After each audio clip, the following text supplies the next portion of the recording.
आपदा प्रभावितों को राहत राशि की पहली किस्त जारी। सीएम सुखविंदर सिंह सुक्खू ने 81.28 करोड़ की राहत राशि की वितरण। कैबिनेट मंत्री हर्षवर्धन चौहान का बड़ा बयान, केंद्र सरकार से नहीं मिल रही राहत, सरकार खुद कर रही है प्रभावितों की मदद।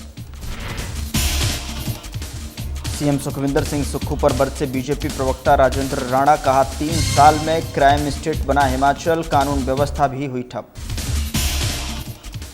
विधायक हंसराज से जुड़े मामले को लेकर कांग्रेस के पूर्व विधायक सुरेंद्र भारद्वाज ने की प्रेस कॉन्फ्रेंस। शिमला में बर्फबारी से निपटने के लिए प्रशासन अलर्ट, डीसी अनुपम कश्यप ने की समीक्षा बैठक, बर्फबारी को लेकर रणनीति की गई तय।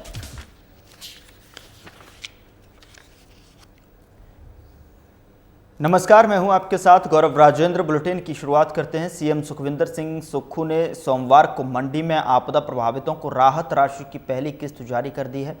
पड्डल मैदान में आयोजित कार्यक्रम में सीएम ने 4,914 लाभार्थियों को 81.28 करोड़ की राहत राशि वितरित की है और इस दौरान सीएम ने आपदा में पूरी क्षतिग्रस्त हुए 1513 मकानों के मालिकों को 4 लाख की पहली किस्त दी है और इनमें 781 लाभार्थी मंडी के, 631 लाभार्थी कुल्लू और 101 लाभार्थी बिलासपुर जिले के हैं। और इस कार्यक्रम में आंशिक रूप से क्षतिग्रस्त हुए 3401 मकानों को भी 1-1 लाख की सहायता सीएम की ओर से दी गई है। आपको बता दें कि मंडी जिले के 4375 प्रभावित परिवारों को अब तक 14.46 करोड़ रुपए की राहत सहायता वितरित की जा चुकी है।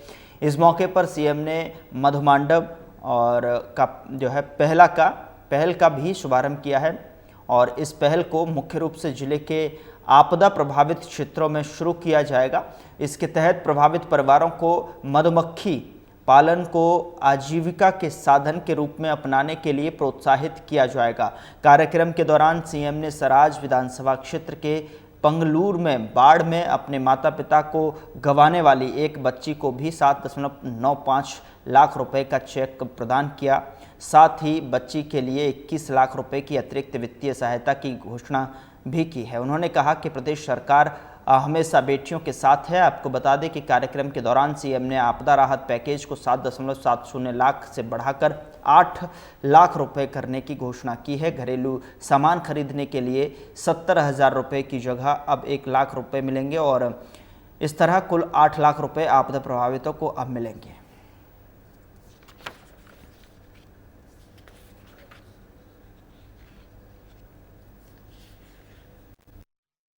को हमने 7 लाख रुपए का चेक दिया, जिसने अपनी माता को खोया, अपने पिता को खोया। हमारी सरकार ने ऐसे बच्चों के लिए देश का पहला कानून बनाया जिसमें सरकार ही माता है, सरकार ही पिता है, चिल्ड्रन ऑफ स्टेट का दर्जा दिया। आज इस मंच के माध्यम से उसे कोई ज्ञान नहीं है, मैं 21 लाख रुपया देने की घोषणा करता हूं और ये उसके एफडी के रूप में जमा होगी और जब वो बड़ी होगी 18 साल की उम्र में तो एक अच्छा पैसा उसके पास होगा। पर हम उस चीज को उसे कभी वापस नहीं ला सकेंगे जो उसने खोई है, लेकिन एक आत्मविश्वास कि उसके पन में एक आत्मविश्वास होना चाहिए। इसलिए मैं इसके अलावा 21 लाख रुपया और देने की घोषणा करता हूं। मैं आपका दर्द जानता हूं। आप जैसे परिवार से उठकर जब मुख्यमंत्री की कुर्सी पर पहुंचता है उसे पीड़ा होती है, दर्द होती है कि जिस मेहनत की कमाई से मैंने अपना घर बनाया था वो मेरे आंखों के सामने उजड़ गया। अब मैं अपना जीवन यापन कैसे करूंगा, कैसे बच्चों की पढ़ाई होगी। हमने उस चुनौती का सामना किया। हमने कहा जब तक हम आपदा राहत नहीं दे देते, प्रत्येक परिवार जो गांव में रहता है उसको किराए के मकान के लिए 5,000 रुपया सरकारी किराए के मकान के लिए मिलेगा। उधर कैबिनेट मंत्री हर्षवर्धन चौहान मीडिया से मुखातिब हुए और इस दौरान उन्होंने केंद्र सरकार पर जमकर निशाना साधा। मंत्री चौहान ने कहा कि आपदा के दौरान पीएम मोदी हिमाचल आए थे और 1500 करोड़ रुपए की सहायता देने की घोषणा की थी, लेकिन 2 महीने से अधिक समय बीत गया, अब तक राहत राशि हिमाचल प्रदेश को नहीं दी गई है।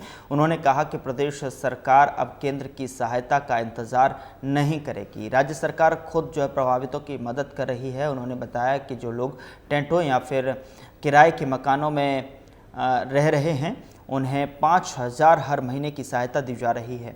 पूर्व सीएम जयराम ठाकुर के आरोपों पर पलटवार करते हुए चौहान ने कहा कि अगर केंद्र की ओर से घोषित राशि समय पर मिल जाती तो लोगों को जल्द राहत मिलती है। वहीं शीतकालीन सत्र को लेकर भी उन्होंने जानकारी दी है और बताया कि इस बार शीतकालीन सत्र नवंबर के आखिरी सप्ताह में आयोजित किया जाएगा।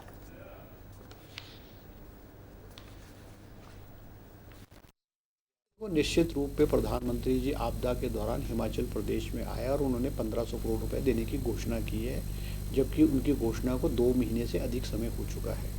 हिमाचल प्रदेश की सरकार और हिमाचल प्रदेश के लोग उस 1500 करोड़ रुपए का इंतज़ार कर रहे हैं, मगर वो दूर दूर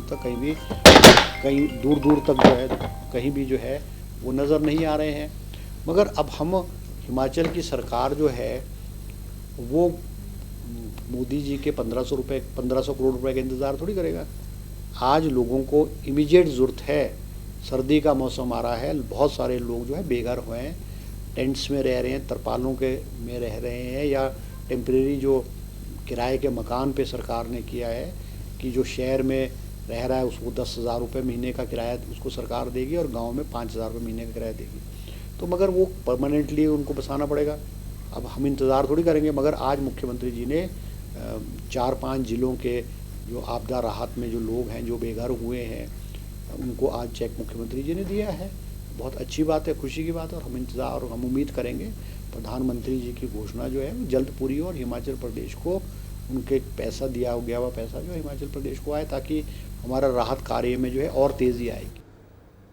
उधर हिमाचल बीजेपी के मुख्य प्रवक्ता राजेंद्र राणा ने सीएम सुखविंदर सिंह सुक्खू पर बड़ा हमला बोला है। उन्होंने कहा कि हिमाचल जो कभी शांति और धार्मिक पर्यटन का घर माना जाता था, आज वो गैंगवॉर और नशे के जाल में जकड़ा हुआ है। उन्होंने कहा कि सुक्खू के कार्यकाल में प्रदेश की छवि खराब हो रही है। उन्होंने सीएम पर कटाक्ष करते हुए ये भी कहा कि पुलिस को दी गई नई गाड़ियों पर सीएम की तस्वीर लगाने की क्या जरूरत थी।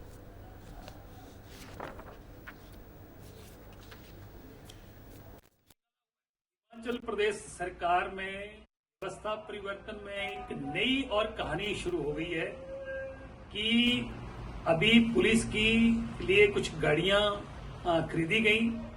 ये ठीक है कि गाड़ियां के लिए फंडिंग कहां से हुई वो अलग विषय है, हम इसका स्वागत करते हैं। परंतु हिमाचल प्रदेश के इतिहास में पहली दफा हो रहा है कि पुलिस की गाड़ियों पर भी मुख्यमंत्री की फोटो लगाई जा रही है। मुख्यमंत्री अपनी पब्लिसिटी करने में और करवाने में इतने मशरूफ हैं कि प्रदेश में कानून व्यवस्था का पूरी तरह जनाजा निकला हुआ है। गैंगवार कई जिलों में शुरू हो गए हैं और इसके अलावा जगह जगह जो है कानून व्यवस्था जो है पूरी तरह चरमराई हुई है। दूसरी तरफ हम ये कहना चाहते हैं कि हिमाचल प्रदेश में मुख्यमंत्री ये बताएं कि आज तक के इतिहास में किसी मुख्यमंत्री ने पुलिस की गाड़ियों पे जो है फोटो नहीं लगाई। क्यों? तो ये जो गाड़ियां हैं, पुलिस जो है हिमाचल प्रदेश की पुलिस है कि कोई व्यक्ति विशेष की पुलिस है जहां ये फोटो जो लगाई जा रही है। दूसरा, हिमाचल प्रदेश में अघोषित इमरजेंसी जो है वो इसकी फाइनेंशियल अघोषित इमरजेंसी लग चुकी है। हालांकि घोषित नहीं हुई है परंतु अघोषित जरूर है। आज हिमाचल प्रदेश की ट्रेजरी जो है एक किस्म की बंद है। सिर्फ उन मित्रों की पेमेंटें की जा रही हैं जिनके टोकन जो है बताए जाते हैं कि फलाना नंबर टोकन की पेमेंट करनी है। उधर कांग्रेस के पूर्व विधायक सुरेंद्र भारद्वाज ने बीजेपी विधायक हंसराज से जुड़े मामले को लेकर प्रेस कॉन्फ्रेंस की और कहा कि मामले की निष्पक्ष जांच सुनिश्चित करने के लिए उन्होंने चंबा डीसी को सीएम के नाम ज्ञापन सौंप दिया है। उन्होंने कहा कि ये मामला जनता की आस्था और जनप्रतिनिधियों की मर्यादा से जुड़ा हुआ है, इसलिए निष्पक्ष जांच जरूरी है ताकि सच्चाई सामने आ सके। साथ ही उन्होंने ये भी कहा कि जरूरत पड़ने पर कांग्रेस उच्च स्तर पर भी आवाज उठाएगी।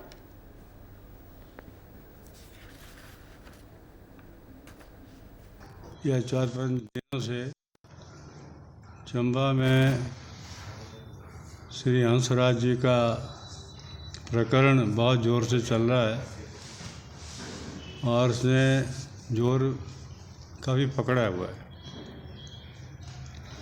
चुराह के एरिया में बहुत अशांति है। लोग ये देखना चाहते हैं जो प्रकरण अभी हुआ है इसमें जो सरकार है या पुलिस है या एडमिनिस्ट्रेशन है वो क्या कर रहा है। सबकी नज़रें एसपी चंबा की निगाह चंबा पर पड़ी हुई हैं और ये देखना चाहते हैं कि जो पुलिस है कि जो एक्शन अभी तक जो हुआ है वो 0 के बराबर है। तो मैं आज डीसी साहब से मिला था, उनको हमने एक रिपोर्ट दी थी। उधर शिमला में आने वाली बर्फबारी को देखते हुए जिला प्रशासन अलर्ट मोड पर आ गया है। डीसी शिमला अनुपम कश्यप ने अधिकारियों के साथ महत्वपूर्ण बैठक की, जिसमें बर्फबारी के दौरान यातायात सुरक्षा और जरूरी सेवाओं को सुचारू रखने के लिए रणनीति तय की गई। डीसी की अध्यक्षता में हुई इस बैठक में सभी संबंधित विभागों के अधिकारी शामिल रहे। डीसी ने बताया कि शहर को 5 अलग अलग सेक्टरों में बांटा गया है ताकि भारी बर्फबारी होने पर रास्तों को जल्द से जल्द खोला जा सके और ट्रैफिक बाधित न हो। साथ ही उन्होंने पर्यटन विभाग को समय समय पर एडवाइजरी जारी करने का आदेश दिया है और इस बैठक में बर्फ हटाने की मशीनों, स्टाफ और वैकल्पिक व्यवस्थाओं की भी समीक्षा की गई है। आपको बता दें कि प्रशासन ने 24/7 आवर कंट्रोल रूम और टास्क फोर्स भी तैयार कर ली है ताकि किसी भी तरह की परेशानी पर तुरंत मदद मिल सके।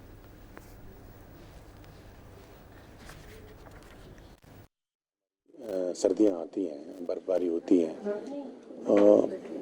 उसमें कई प्रकार की चुनौतियाँ आती हैं, तो आम जनता को किसी भी प्रकार की दिक्कत का सामना ना करना पड़े, इसी के मद्देनज़र जो है आज पूरे ज़िला के सभी अधिकारियों की जो शिमला में यहाँ बेस्ड है उनकी यहाँ फिजिकल फॉर्म में और जो बाकी फील्ड में है हमारे सभी SDMs, BDOs और XCNs, DFOs वो हमारे साथ ऑनलाइन इस बैठक में जुड़े।